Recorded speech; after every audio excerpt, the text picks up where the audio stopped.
This is Cerebral Cinema. Movies of the mind.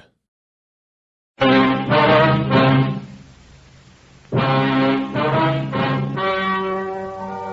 story you are about to hear is true. Only the names have been changed to protect the innocent. Fatima Cigarettes, best of all long cigarettes, brings you Dragnet.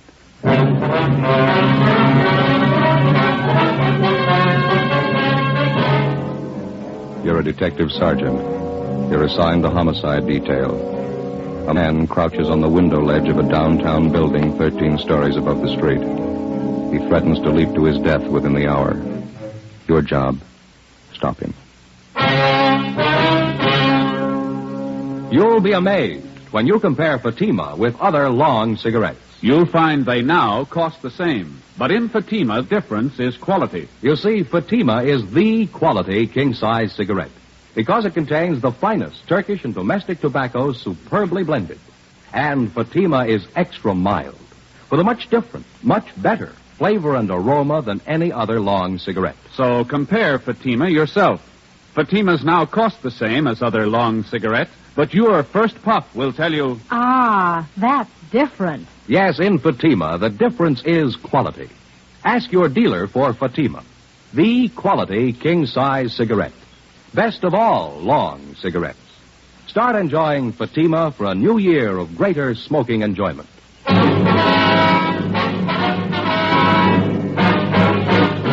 Dragnet, the documented drama of an actual crime. For the next 30 minutes, in cooperation with the Los Angeles Police Department, you will travel step by step on the side of the law through an actual case transcribed from official police files. From beginning to end, from crime to punishment, Dragnet is the story of your police force in action. It was Thursday, September 6th. It was warm in Los Angeles. We were working the day watch out of homicide detail. My partner's Ben Romero. The boss is Captain Seed. My name's Friday. I was on the way back from communications, and it was 1:28 p.m. when I got to room 42. Homicide. You ready, Skipper? Yeah, coming. Ben, what's up? Just got the call, 3rd and Temple. Yeah? Fitzroy building, 13th floor. They got a jumper. Friday, Ben? Let's hustle it. Right. What's the story? Skipper took the call. Not much to tell. Guy's perched out on a window ledge, 13 floors up, threatening to jump. Yeah? What time you got, Romero? 1:33. Not much time. What? The guy on the ledge, he served notice. Well, how do you mean? Says he's going to jump at 2 o'clock. 1:36 p.m. Ben pulled the car to a stop at 3rd and Temple. We double parked near the intersection and started across the street to the building on the northeast corner. It was a steel frame structure with a block granite facing. The stone lettering over the main entrance read, R.H. Fidoy Building, 1927. The immediate area had been blocked off in all directions. The sidewalks directly adjacent to the building on 3rd Street and on Temple Street had also been cleared of all pedestrian traffic. Hundreds of curious onlookers jammed against police lines at the far side of the intersection. Reaching back for a full block in either direction, hundreds more had packed in behind them. 13 stories above the pavement was the center of attraction, the figure of a man standing upright on a narrow ledge, looking down at the crowd. On the street directly below him, men from the fire department's rescue squad were hurriedly stretching out nets. We entered the building, took the elevator to the 13th floor. Who's standing by up here, Skipper? Bechtel and Wiseman. I saw the crowd gathering in the street on the way back from lunch. Looked up and saw a guy on the ledge. Came right up. How long has the guy been standing out there? About 15 minutes. Sure drawing a crowd. Must be a couple of thousand people down there. Yeah.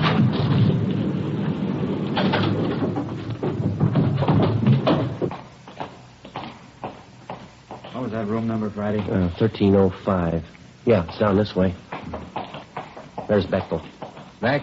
Hi. Been watching for you. The office is down here. Okay. How's it stand now? He's still out there ready to jump. We got 22 minutes to figure out how to stop him. What's the story, anyway? I'll let the doctor tell you. Go ahead. Through here. Nurse, where'd Dr. Turner go? He went down to meet Dr. Wright. He's bringing him right up. This is Captain Steed, homicide, Miss Lanahan. How do you do? Sergeant Friday Romero. How do you do? Nurse, sorry. Here's how he climbed outside this window here. Yeah. Right now, he's standing on the ledge about 12 feet to the right of the window. The ledge is about 14 inches wide. No other windows closer to him? No, this is it. Did you try to talk him out of it, get him back inside? We took a turn at it, yeah. Wiseman crawled out on the ledge, talked to him. So did I. He's one of the queerest jumpers I've come across. How do you mean? He's got a hammer with him, carpenter's hammer. Whenever you get close to him, he takes a cut at you. Wiseman wasn't looking for it, had to duck fast. He almost went over. Was there any other way to reach him? Double-checked the whole layout. This window's the closest. What about lowering a man from the roof? Wide piece of cornice up there, a big overhang. Put him down on a rope, and he'd be hanging 3 feet from the side of the building. Wouldn't come close to the guy. How about this doctor you mentioned, Beck? You figure he can help? It's worth a try. Miss Lenahan, Yes, Sergeant. you saw it happen. You know better than I do what Dr. Turner's idea is. Would you fill these men in, please? Make it brief. Surely. And now this man on the ledge, who is he, do you know? Walter Harrison's his name. He's one of the doctor's patients. His sister brought him in for a routine checkup. That was about 1 o'clock. How old's the man? 41. His sister told us he's been complaining of a backache lately. While the doctor was examining him, and Mr. Harrison flew up all of a sudden. He yelled out we were trying to cripple him, that we wanted to kill him. Oh, excuse me, please. Sure. Dr. Turner's office. No, I'm sorry, not this afternoon. We have an awful lot of trouble. Yes, all right, thank you. Well, what happened after Harrison started to act up, Miss Lenahan? Dr. Turner and I tried to hold him. He shoved us both out of the way. He hit the doctor in the face, then he ran to the window, got out on that ledge, and crawled along the side of the building. He's been there ever since. This Harrison is a mental case? Yes, he's been for 10 years.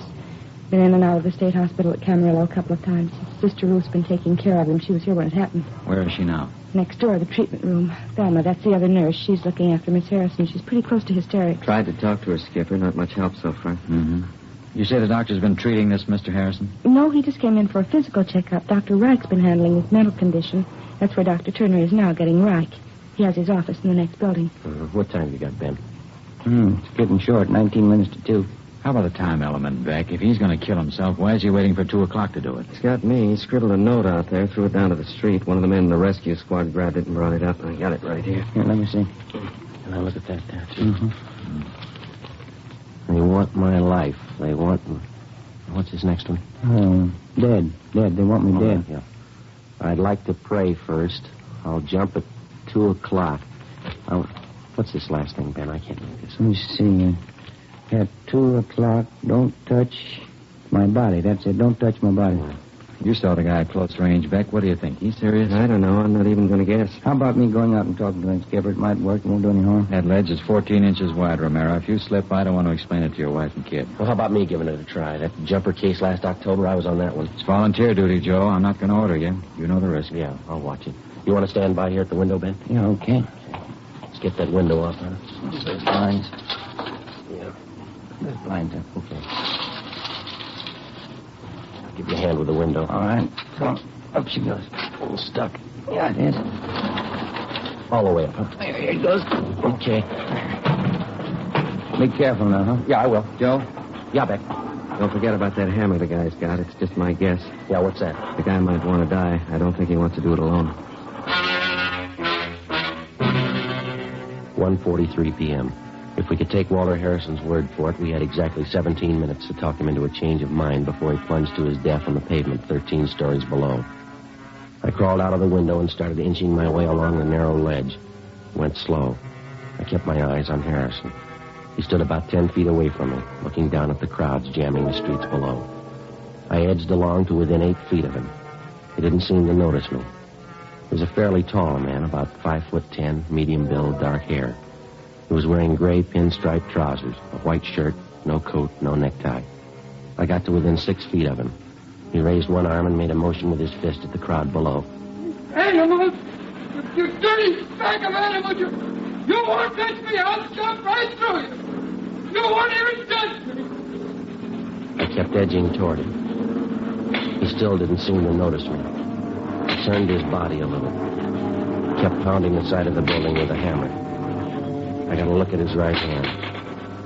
In it, he held the carpenter's hammer. I got to within 5 feet of him. An airliner passed overhead. Harrison looked up. He muttered something, then he turned. He saw me. I'm going to kill you. It's all right with me, Walter. Why do you want to kill yourself? You're only going to hurt people. You don't care about people. You don't care about me. What am I doing out here? Well, you got it wrong, Walter. A lot of people care about you. They want you back inside. They want you where it's safe. You're another one of those. You want to get your hands on me. You want to grab me. Well, you're not. I'm going to kill you. It's all right, Walter. You can kill me. I want to help you first. You stay back. Don't you move anymore. I got this hammer, and I'll smash your face with it. I'll smash it. I only want to talk to you. I know we can straighten this out. I'll do it my way, you understand? My way. I know who you are. You've been after me before. I know what it's all about. Yeah, I know you do, Walter, but you got it wrong. Now, look, you're going to jump off this building at 2 o'clock. That's in 15 minutes. That's right.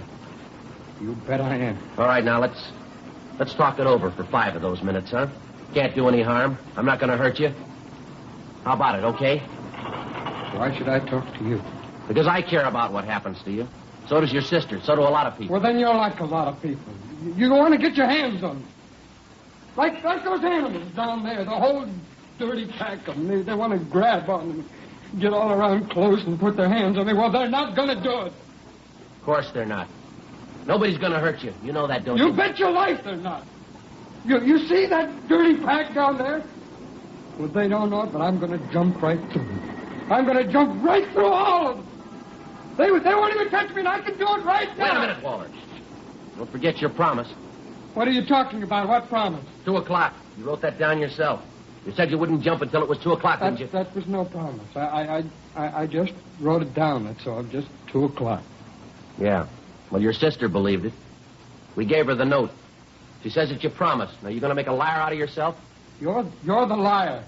Ruth didn't say that. She didn't say it was a promise. You got to take my word for that. All right, let's go in and ask her. How about it?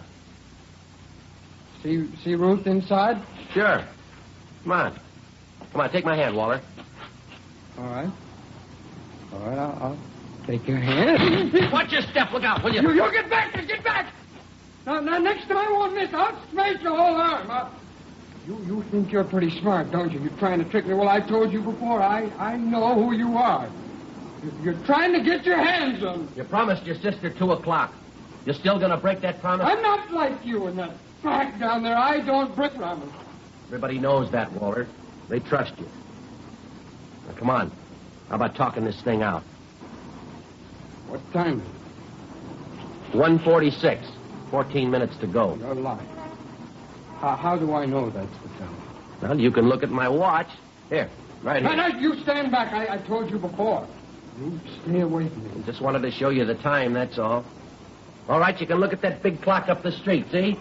The one on the side of the Hobart building up there? 14 minutes. How do I know that's right? How do I know they're not in with you, too? You already said it. Big company. They don't care about you or me. They got a business to run. Their clock, they don't care what happened. No, of course not. They don't care. All right, well, I'll just keep an eye on that clock. All right. You don't mind if I talk while you wait, do you? What's that plane? What's it doing up there? Well, it's just an airliner. Probably on its way into Burbank. You're not fooling me. That plane's been by before. It's flying low, too. Yeah, I guess I didn't notice it. Well, what difference does it make? Probably watching. Flying back and forth. Maybe they're the police. They're trying to do something. They're trying to get their hands on me. Well, let's see. Yeah? Might be their plane. It's a big one. Sure, they're trying to do something. Coming right by here, flying low. It's the same one. I can see.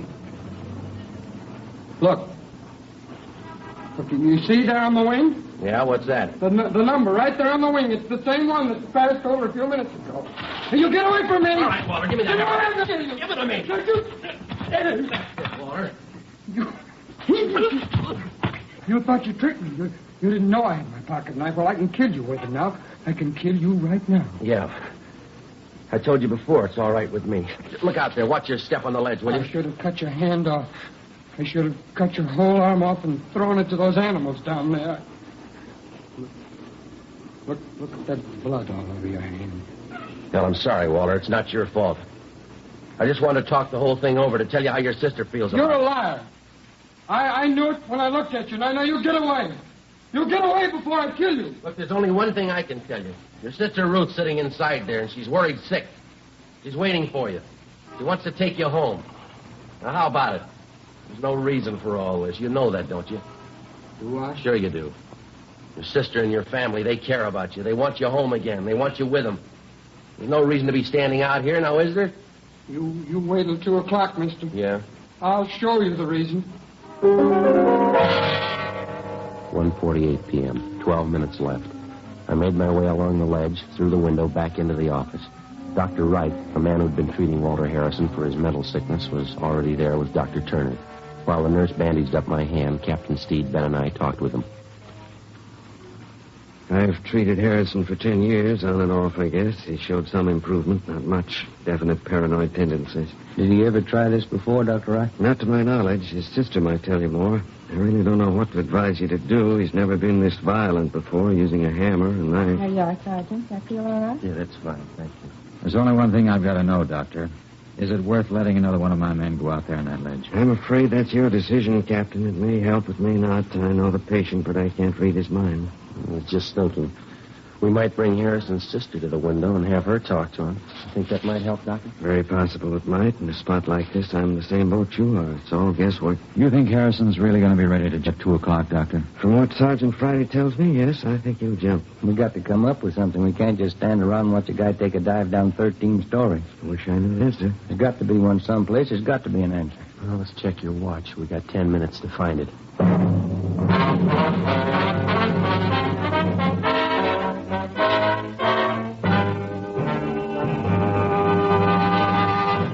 You are listening to Dragnet, authentic stories of your police force in action. And now, here's an authentic report from Fatima Cigarettes. 1949. Fatima more than doubled its smokers coast to coast. 1950. Another record-breaking year, with more long cigarette smokers insisting on Fatima quality than ever before. In 1951, enjoy Fatima quality yourself. Yes, friends, in Fatima, the difference is quality. Quality of tobaccos, the finest Turkish and domestic varieties, extra mild and superbly blended, to give you a much different, much better flavor and aroma. Quality of manufacture. Smooth, plump cigarettes rolled in the finest paper money can buy. Quality, even to the appearance of the bright, clean, golden yellow package, carefully wrapped and sealed to bring you Fatima's rich, fresh, extra mild flavor. Compare Fatima yourself. Fatimas now cost the same as other long cigarettes, but your first puff will tell you... Ah, that's different. Yes, in Fatima, the difference is quality. Start enjoying Fatima for a new year of greater smoking enjoyment. Insist on Fatima, the quality king-size cigarette. Best of all long cigarettes.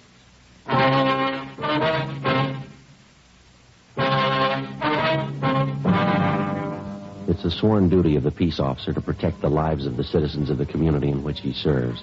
That isn't always limited to protecting the citizens from criminals and lawbreakers.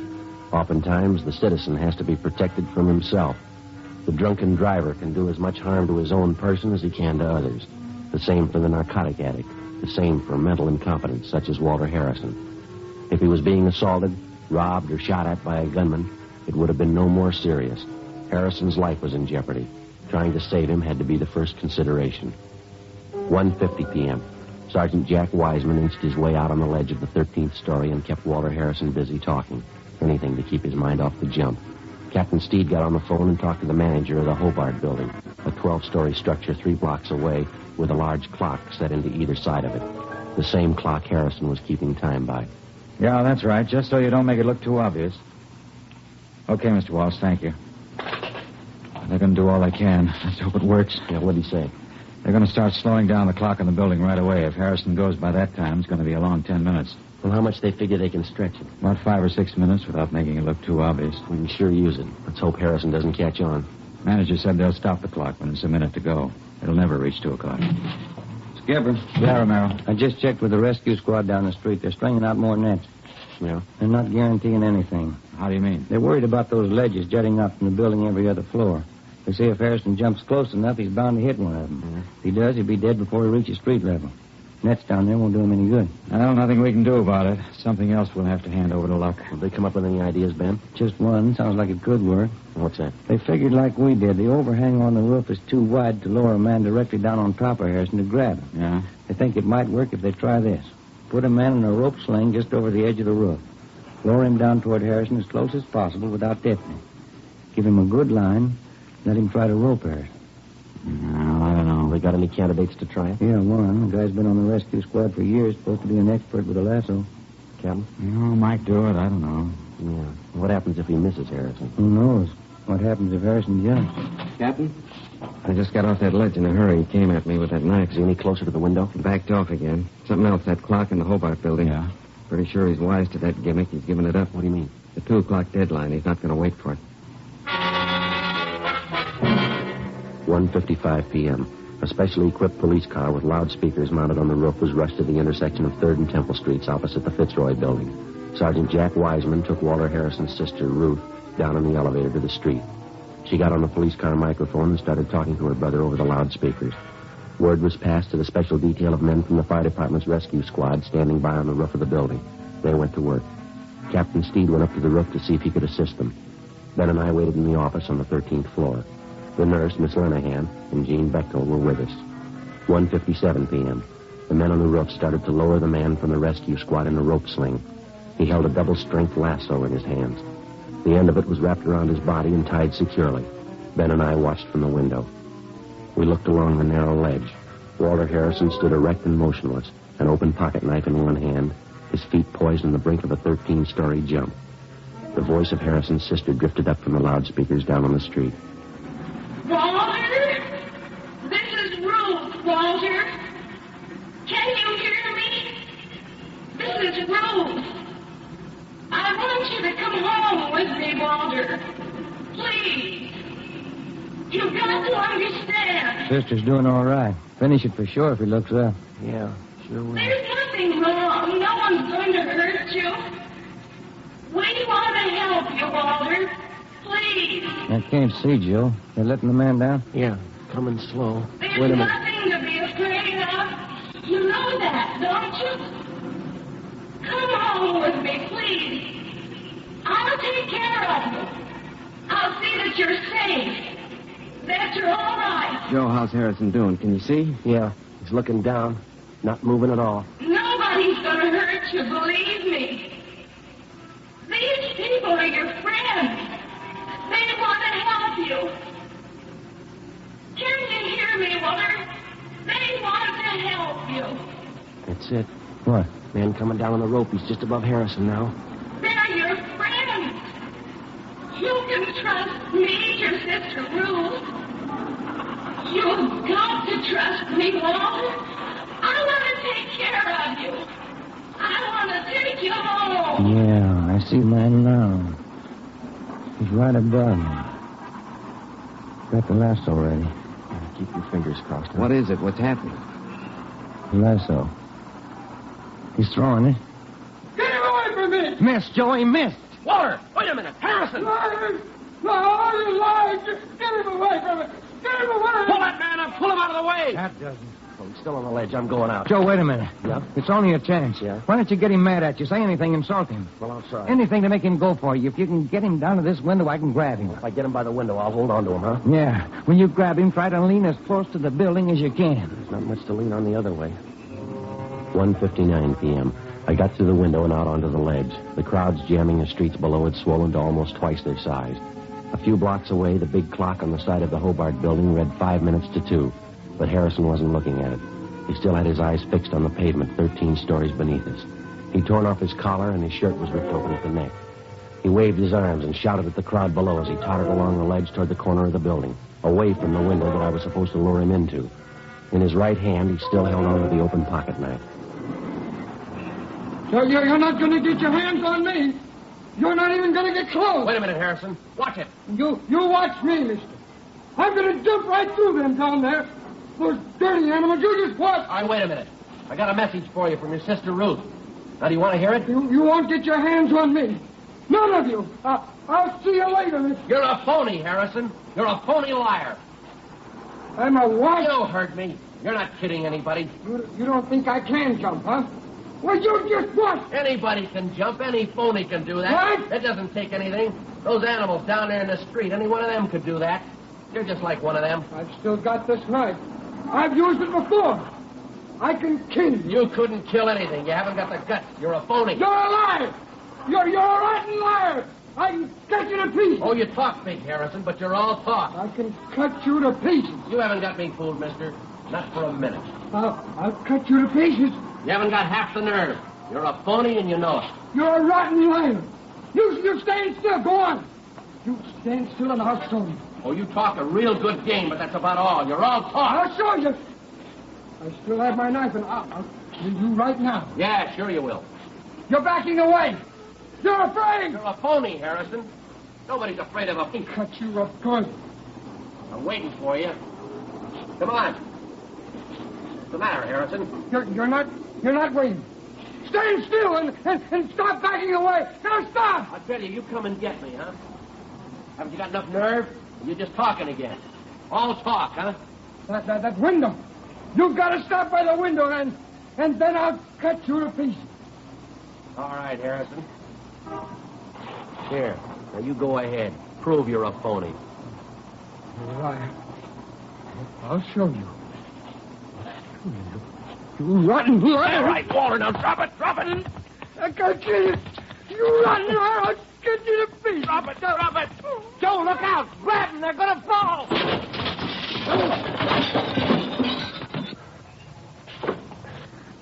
Well, how close can it get? Here. Nurse? That was just wonderful, Sergeant, both of you. Are you all right? Yeah, fine. Would you mind getting Captain Steed for us, please? You know who he is. Oh, surely, right away.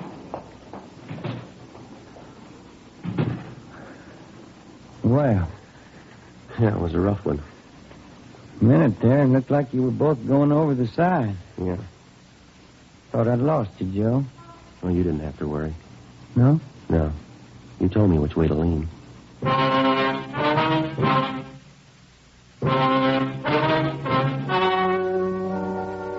The story you have just heard was true. Only the names were changed to protect the innocent. On September 10th, a sanity hearing was held at the County Hospital Psychopathic Ward, City and County of Los Angeles, State of California. In a moment, the results of that hearing. Now, here is our star, Jack Webb. Thank you. Friends, there's one big difference in long cigarettes, and here's the one sentence that tells the full story. In Fatima, the difference is quality. That's why its headline is being featured in leading national magazines. Yes, these new Fatima full-page color ads are another proof of Fatima's fast-growing popularity. More long cigarette smokers are insisting on Fatima quality than ever before. Now, if you're a long cigarette smoker like I am, buy a pack of extra mild Fatimas. You'll find, as I have, that Fatimas now cost the same, but in Fatima, the difference is quality.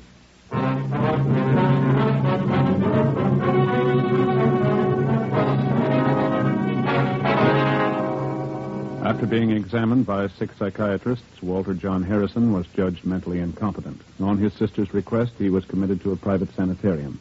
7 months later, Harrison took his own life by hanging.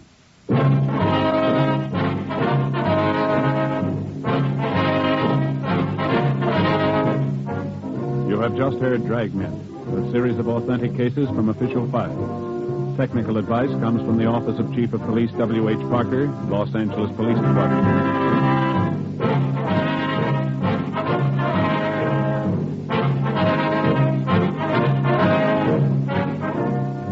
Fatima Cigarettes, best of all long cigarettes, has brought you Dragnet, portions transcribed from Los Angeles.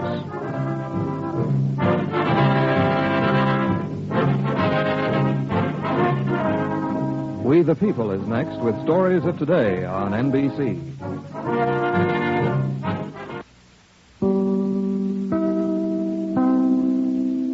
Cerebral Cinema hopes you have enjoyed this movie of the mind.